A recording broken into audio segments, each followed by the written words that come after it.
enen poti hollirde bon exemple par ce que hande naata e hunde aɗa waɗa hay sa dañani hen haydara temdere wonɓe to a ɓuranib yumma a ɓuranib baaba daro mbi in jiɗma tan a wawa ɗumen yobde non tigui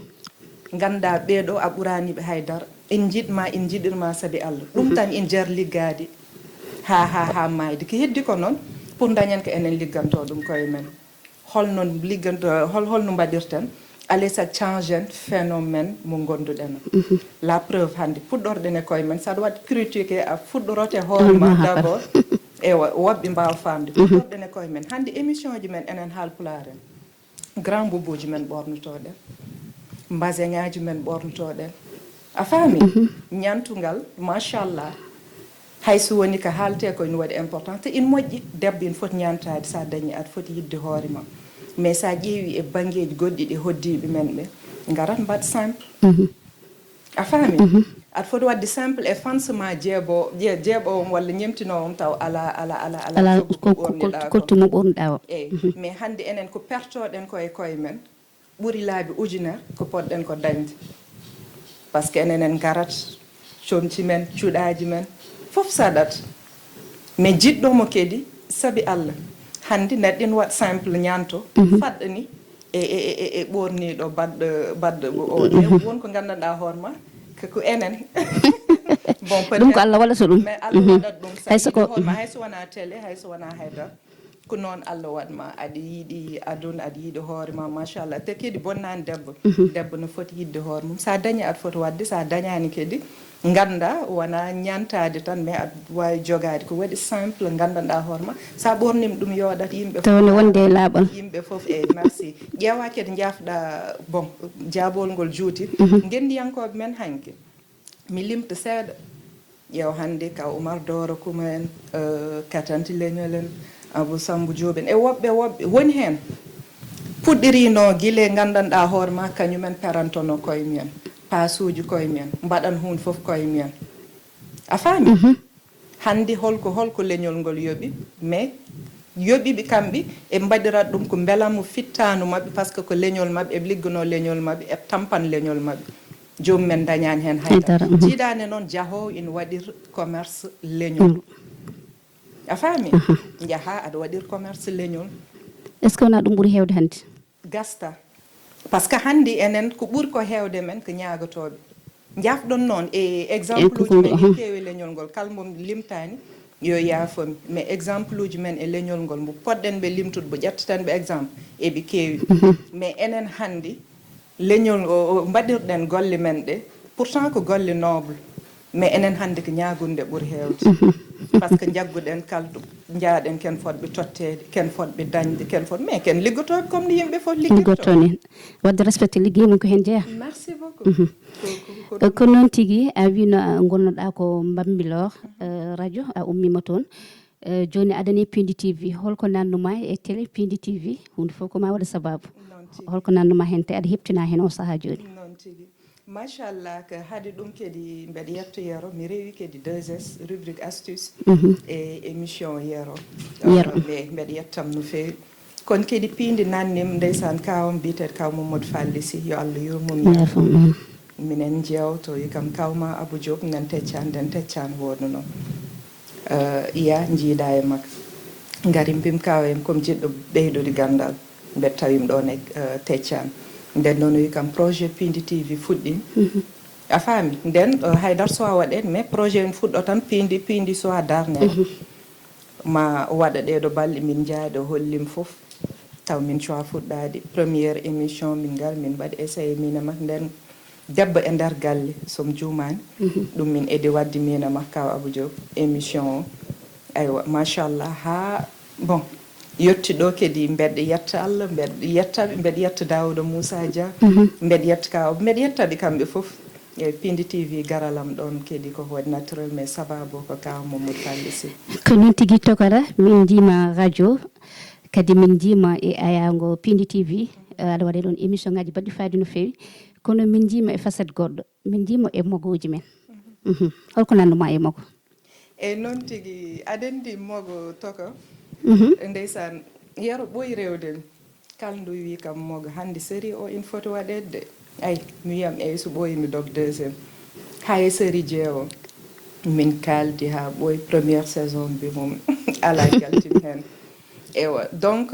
handi ko gonɗen ko hande en tant que animatrice halpulaar sa kisi ha darim tan a wi leñol ngol umminma kalkin ɓamti leñol ngol walla kalkin weltin leñol ngol aɗa yiɗi dillude hen nannan men e mogoji wawde min nandu men ko yidde kadi ene waɗi kalis walla bon ewa koko no nuppulaar wiyat nayyel yawa alhamdulillah eɗen jetta Allah enen jetta hen Allah e neɗɗo bon kalko dañɗa e sutur tan aɗa yettir ɗum Allah te heewirede jogade barke ɓurɗum dañɗa heew dañde barke ɗe ɓurɗum ewa kala ko ligguiɗa e warñede ma kala ko mbawɗa hen yoɓede ko barke heewde famdude yato ne waɗi barke machallah te kedi mi waɗa profite o hande guila téléji men ha e mogoji men kamɓe erdiɓeɓe presque jomumen ko joɓata men ko sa ƴeewi jomumen dañani haydara par ce que télé jogui ɗum ko sponsor walla télé ko sponsor mais sa ƴeewi émission ji fulɓe sponsor uji ngala wadde enen mbaɗa hen profite o tan fulɓe hettuɓe banggue wawde wadde sponsorisé bandiraɓe mumen yo mbaɗɓe belma mballa leñol ngol e jingue par ce que sa ƴeewi ko ferte koye série ɗi mbawa addude ko foti noon mais ko yidde e yidde en ɗam ɗum jomumen yidde pulago ɗum tagi on namude hen ko noon tigui Oumou Dieng surtout rewɓe hande ɓe ganduɗa goni koye radio ji ɓe ganduɗa hande nane e mogoji ko naalonkoɓe e gole goɗɗe ko fati tan e leñol ngol ha tenti noon e rewɓe ɓe ganduɗa ko ɓen dillata e on ɗon fannu ene keewi yawede ene ñiñe holko sabato ɗum ewa hande rewɓe foof potani situation ji rewɓe foof nandani probléme aji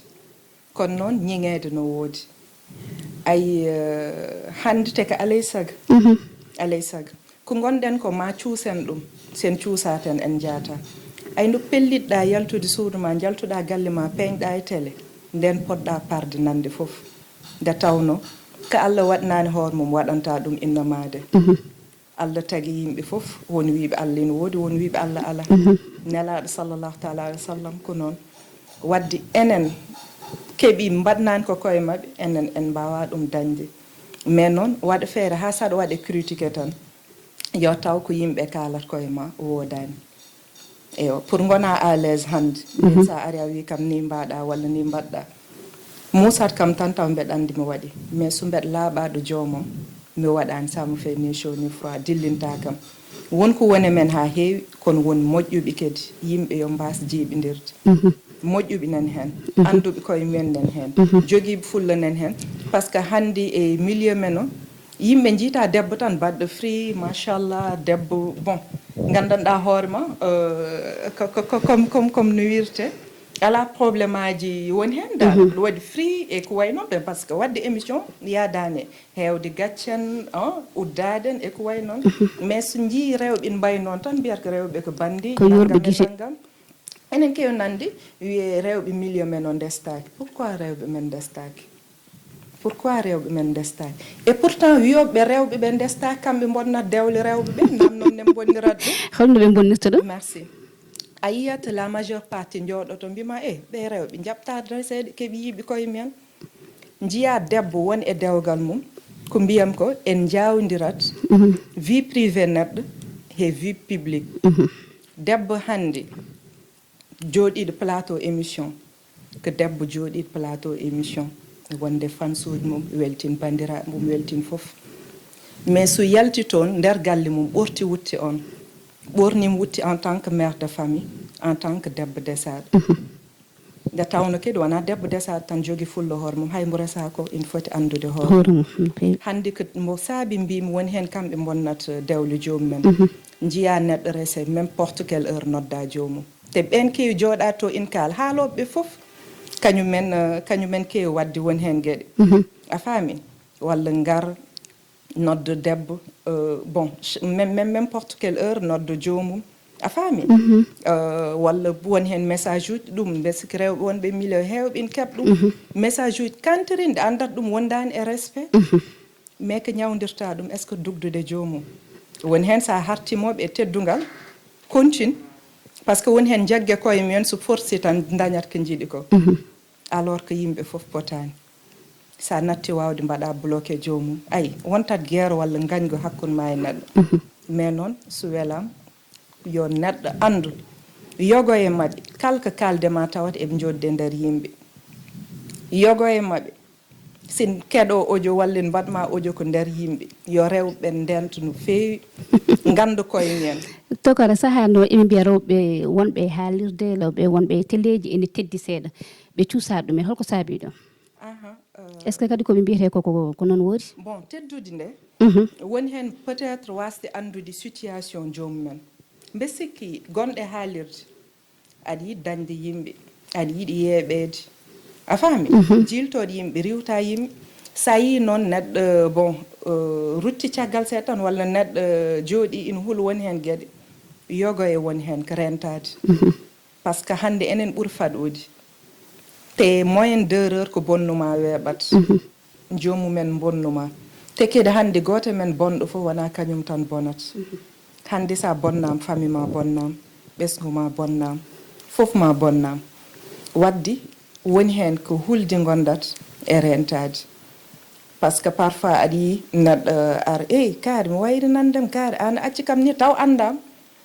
joddo e goɗɗo wima ummusi ko dangam o ummusi ko taw Allah yiyani annabi seedaki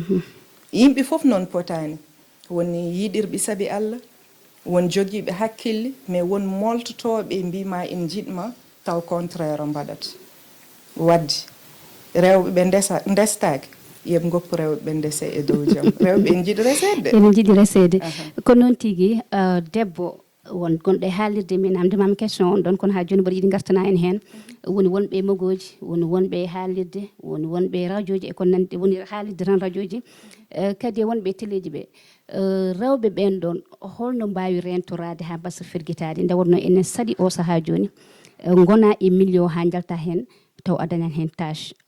holno mbawɗa rentorade ɗum saabu hen sahaji en jii won hen ko beuge ƴewata won hen ko kalisaji ƴewata donc goppaɗo hen inde nde ganduɗa kadi koko bonnantuma ko heewi joni noon ɓen ɗon rewɓe holko mbiyataɓe comme ça min mbawa rentade